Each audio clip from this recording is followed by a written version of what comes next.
আবু যার গেফারিকে বালকের পরিবর্তে মৃত্যুদণ্ড দেওয়া হবে। চারদিকে পিন পতন নীরবতা। হঠাৎ মাগরিবের আজান হওয়ার কিছুক্ষণ আগে সেই বালক চিৎকার দিয়ে দৌড়ে এসে ওমর রাদিয়াল্লাহু তাআলার দরবারে উপস্থিত হল।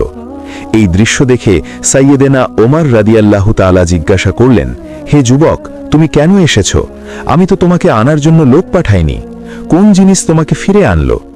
তখন বালকটি উত্তর দিল, আমি চাই না কেউ বলুক একজন মুসলিম কথা দিয়েছিল কিন্তু সে কথা রাখেনি, তাই আমি ফিরে এসেছি। সাইয়েদেনা হজরত ওমর রাদিয়াল্লাহু তাআলা তখন হজরত আবু যার গেফারি রাদিয়াল্লাহুকে বললেন, হে আবু যার, না জেনে আপনি কেন এই বালকের জামিনদার হলেন? হজরত আবু যার রাদিয়াল্লাহু তাআলা বললেন, আমি দেখলাম একজন মুসলমানের সাহায্যের প্রয়োজন।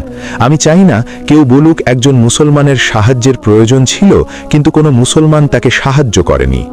এই কথা শুনে দুই ভাই বলে